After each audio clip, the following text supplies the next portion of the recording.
Interview questions की हम बात कर रहे हैं कि जो इंटरव्यू क्वेश्चंस होते हैं इंटरव्यू गाइड में वो क्या रिफ्लेक्ट कर रहे होते हैं, concepts that are embedded with in the research questions. ठीक है, वो कॉन्सेप्ट्स जो कि आपके रिसर्च क्वेश्चन के कॉन्सेप्ट्स होते हैं, वो कॉन्सेप्ट्स आपके जो कंसेप्चुअल फ्रेमवर्क में होते हैं, तो वो इन कॉन्सेप्ट्स को रिफ्लेक्ट करने के लिए क्वेश्चंस आप इंटरव्यू क्वेश्चंस के तौर पे बनाते हैं। Important to check the coherence between the research questions and conceptual framework. आपने ये देखना है कि जो रिसर्च क्वेश्चंस थे आपके, जो कंसेप्चुअल फ्रेमवर्क आपने बनाया, जो आपने क्वेश्चंस बनाए थे और जो क्वेश्चंस हैं इंटरव्यू गाइड के, वो तमाम के तमाम आपस में एक दूसरे के साथ लिंक हो रहे हैं या नहीं हो रहे, क्या वो आपस में एक दूसरे का रिलेशनशिप शो कर रहे हैं या नहीं कर रहे। ठीक है, ऐसा ना हो कि आपका रिसर्च क्वेश्चन कुछ और हो और आपने जो क्वेश्चंस इंटरव्यू गाइड में डाले हैं वो किसी तरीके से भी आपके रिसर्च क्वेश्चन के साथ लिंक नहीं है या उनको रिप्रेजेंट नहीं कर रहे। ठीक है, तो आपने ऐसे रिसर्च क्वेश्चंस डालने हैं which shows coherence between the research questions and conceptual framework of the study. Preparing the interview guide, आपने किस चीज का ख्याल जब आप बना रहे होते हो इंटरव्यू गाइड के टाइम में, तो आप क्या कर रहे होते हो, one often goes to and fro. ठीक है, टू एंड फ्रो जा रहे होते हैं between research questions and conceptual framework to the design of interview questions। कि आपने कैसे कर रहे होते हो कि रिसर्च क्वेश्चन आपने देखे, फिर रिसर्च क्वेश्चन के बाद आपने कंसेप्चुअल फ्रेमवर्क अपना देखा, फिर कंसेप्चुअल फ्रेमवर्क से आप रिसर्च क्वेश्चंस पे आए। ठीक है, फिर आप दोबारा अपने रिसर्च क्वेश्चंस देखते हैं कि वो क्या हैं, कंसेप्चुअल फ्रेमवर्क क्या है और आपका रिसर्च इंटरव्यू क्वेश्चंस क्या है। किस लिए?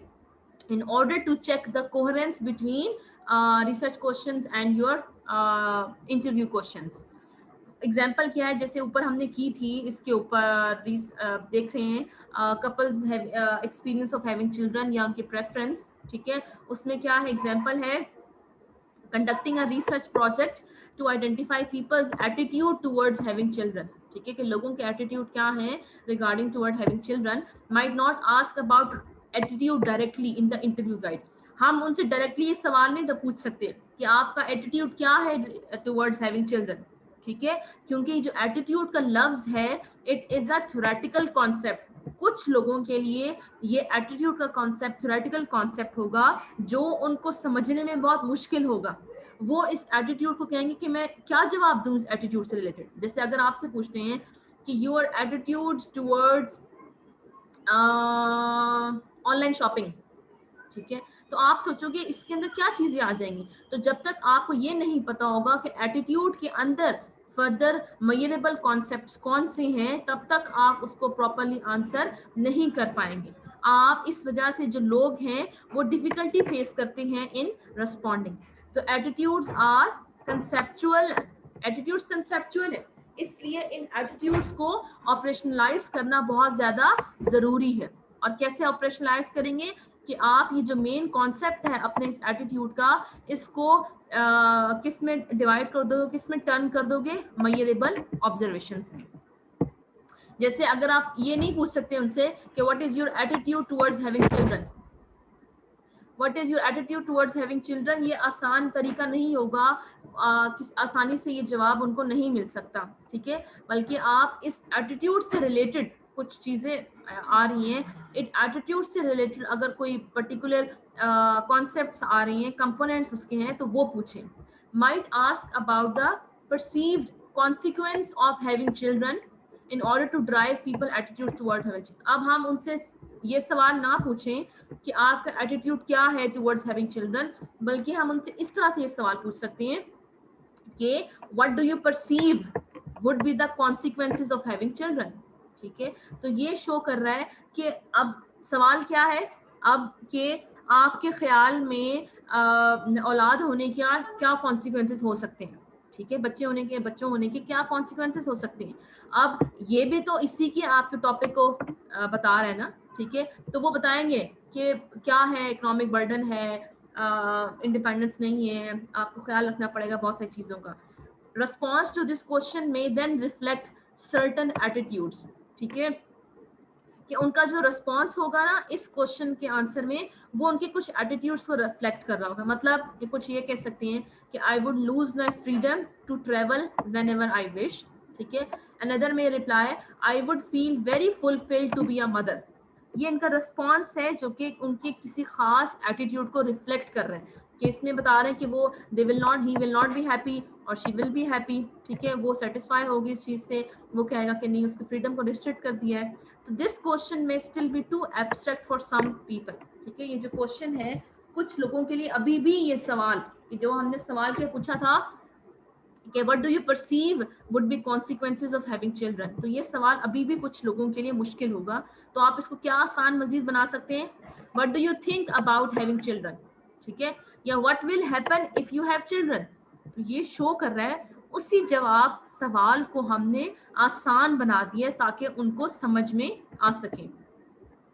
Good interview question ask participant perspectives and stories. जो इंटरव्यू क्वेश्चन अच्छा होता है वो क्या पूछता है, लोगों के परसेप्शंस, उनकी पर्सपेक्टिव्स और उनकी stories. For example, if one of studies research question is what is the relationship between an individual and a pet, ठीक है, एक रिसर्च क्वेश्चन है, ये रिसर्च क्वेश्चन है, ठीक है। समझ लें कि ये रिसर्च क्वेश्चन है, इंटरव्यू क्वेश्चन नहीं है। रिसर्च क्वेश्चन क्या है कि what is the relationship between an individual and a pet, एक इंडिविजुअल और एक पेट के दरमियान में क्या रिलेशनशिप है, ठीक है। तो आप कोशिश करेंगे कि आपने क्लोज एंडेड क्वेश्चंस नहीं पूछने। जैसे क्लोज एंडेड क्वेश्चन क्या है कि do you take your dog regularly to a vet, ठीक है, क्या आप ये जो जानवरों को चेकअप के लिए डॉक्टर के पास रेगुलरली लेके जाते हैं। तो इसका मतलब है वो या तो कहेगा यस या तो कहेगा नो, इसका मतलब है वो क्वेश्चन वहीं पे रुक गया, ठीक है। और इसके लिए आपको क्या चाहिए होगा, एक और फॉलो अप क्वेश्चन।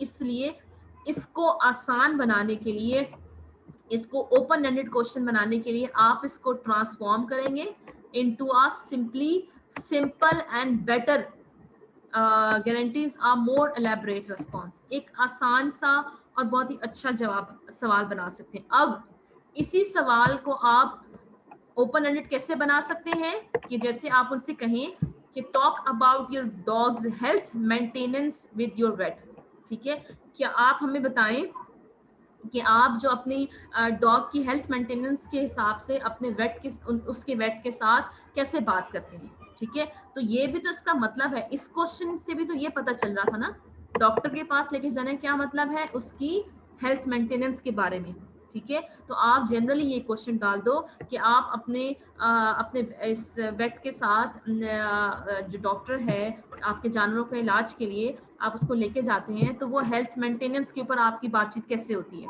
ठीक है। अच्छा, इंटरव्यू के लिए क्या चीज़ ज़रूरी होती है कि आप नोट्स बनाएं सोशल कॉन्टेक्स्ट में, किस सोशल कॉन्टेक्स्ट में आप वो बंदा रह रहा है या वो पार्टिसिपेंट है, and observe the environment of the interviewee, जो इंटरव्यूई है उसका इन्वायरमेंट को ऑब्जर्व करें, ठीक है, उसके बॉडी लैंग्वेज को ऑब्जर्व करें, ठीक है, अगर कोई रिएक्शन शो कर रहा है तो उसको ऑब्जर्व करें। आप उसकी लाइफ के बारे में जब सुन रही हैं तो उसको इंटरेस्टिंगली, सिंसियरली इंटरेस्ट शो करें, ठीक है। अगर आप उसका इंटरेस्ट शो नहीं करेंगे ना, कि मतलब आपको जवाब दे रहे हैं और आप कहीं और देख रहे हैं, आप सही तरीके से उससे बात नहीं कर रहे, आप जो है वो इवन आपके बैठने का स्टाइल भी उसको ये पता चल जाएगा कि आप, इवन आपके बैठने के स्टाइल से उसको ये पता चल जाएगा कि आप उसके इस इंटरव्यू में इंटरेस्ट शो नहीं कर रहे। तो वो जो इंटरव्यू ही होगा वो कहेगा जब ये मेरी बात प्रॉपरली सुन नहीं रहा तो मुझे क्या जरूरत है जवाब देने की। Do not ask too many questions at once, ठीक है, एक ही टाइम में बहुत सारे सवाल इकट्ठे ना पूछें। जैसे कि what kind of health care does your dog have, is she pretty healthy most of the time, does she have any kinds of recurring problems, is she high maintenance. तो ये शो कर रहा है कि हमने उससे तो पूछा ही क्वेश्चन हेल्थ के बारे में ना, ठीक है। तो हम इसकी जगह पे क्या सवाल पूछ सकते हैं, talk about your dogs health maintenance with your weight, कि आप कैसे, आप हमें बताएं कि कैसे आप डॉग की हेल्थ मेंटेनेंस के बारे में बात करते हैं। What ever responses the interviewee gives, कोई भी रिस्पॉन्स आपको देता है, for example number of visits बता रहा है कि इतने नंबर ऑफ विजिट्स वो पर वो जाता है, कोई स्पेशल हेल्थ इशू है, can be followed with the improvised questions. अब इससे रिलेटेड और फर्दर आप क्वेश्चन मुझसे फिर पूछ सकते हैं। फिर एक और चीज़ ज़रूरी है कि आप जब इंटरव्यू ले रहे हैं तो उसके लिए क्या चीज़ ज़रूरी है कि it should be made necessary कि that your recording equipment is functioning properly, before each interview. हर इंटरव्यू के स्टार्ट करने से पहले ये जरूरी है कि आप चेक कर लें कि जो आपका रिकॉर्डिंग इक्विपमेंट है, अगर पार्टिसिपेंट ने आपको इजाजत दे दी है इंटरव्यू रिकॉर्ड करने की, तो आप इसको जरूर चेक करें। कैसे चेक कर सकते हैं? इंटरव्यू के स्टार्ट में आप उसको देखें कि वो चल रहा है कि नहीं चल रहा, उसकी चार्जिंग पूरी हो, उसके बाद उसके अंदर मेमोरी पूरी हो। इवन आप ऐसा ना हो कि आप जब रिकॉर्ड करने घर जाएं तो ये पता चले कि वो तो रिकॉर्ड ही नहीं हुआ था, कोई इसमें डिस्टॉर्शन आ गई थी जिसकी वजह से वो रुक गया, या ऐसा हुआ कि आपका जो रिकॉर्डर था उसका कोई इंटरनल अपना सिस्टमेटिक इशू ये था कि वो बहुत हल्की आवाज को रिकॉर्ड करता था, बहुत इसमें हल्की आवाज आती थी। ठीक है, तो ये शो कर रहा है कि आपने अपने रिकॉर्डिंग इक्विपमेंट को बहुत अच्छे तरीके से पहले करना है, चेक करना है। As an interviewer need to respect the views and stories of the interviewee।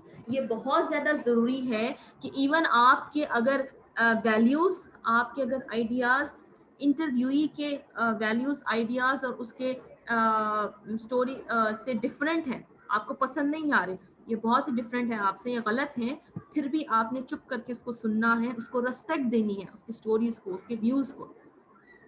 और इन डेप्थ इंटरव्यू में क्या होता है कि देयर आर नो रॉन्ग और राइट आंसर्स। ठीक है, ये क्या होती हैं कि जो स्टोरीज होती हैं are individual perspectives of study population. ठीक है, और यही चीज रिसर्चर को अचीव करने के लिए कोशिश करनी चाहिए। Questions have to follow a logical order, एक पर्टिकुलर ऑर्डर को फॉलो करें जो उसने क्वेश्चन बनाए हुए हैं। ठीक है, they should be logical for the interviewee rather than the researcher. ठीक है, वो जो लॉजिकल होंगे वो इंटरव्यूई के लिए लॉजिकल है, right. Researchers typically check this issue during the piloting of the interview guide.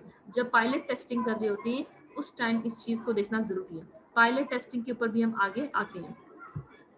Questions certain order में प्लेस करते हैं, ठीक है, लेकिन जरूरी नहीं है, हो सकता है कि एक क्वेश्चन आपने इनसे पूछा है इंटरव्यू से, तो उसने उसी क्वेश्चन के अंदर आपके क्वेश्चन नंबर 5 का भी आंसर दे दिया, तो आपको इस चीज को उस इंटरव्यू के टाइम में एनालाइज करने की जरूरत होती है, देखने की जरूरत होती है, ध्यान देने की जरूरत है, ताकि आप उस क्वेश्चन को, उस टॉपिक को दोबारा उनसे ना पूछ सको। ठीक है, अच्छा, interviewer needs to simultaneously follow the natural flow of topics. Interviewee ने खुद से ही कोई टॉपिक्स के चल रहा है उस फ्लो में, तो आप उसी को फॉलो करें। ठीक है, उसी को लेके जाएं जिस तरह से वो बता रहा है, आपको जवाब दे रहा है। हो सकता है क्वेश्चन नंबर 1 के अंदर ही उसने क्वेश्चन नंबर 5 का आंसर कर देगा, फिर 5 को आंसर देते देते वो 10 की तरफ चला गया। ठीक है, तो आप इसको चेक करो, आप इसको देखते रहो, इन चीजों को keep track of which questions have been covered from the interview guide. अब ऐसा नहीं कि क्वेश्चन नंबर 5 का उसने जो जवाब दे दिए, अब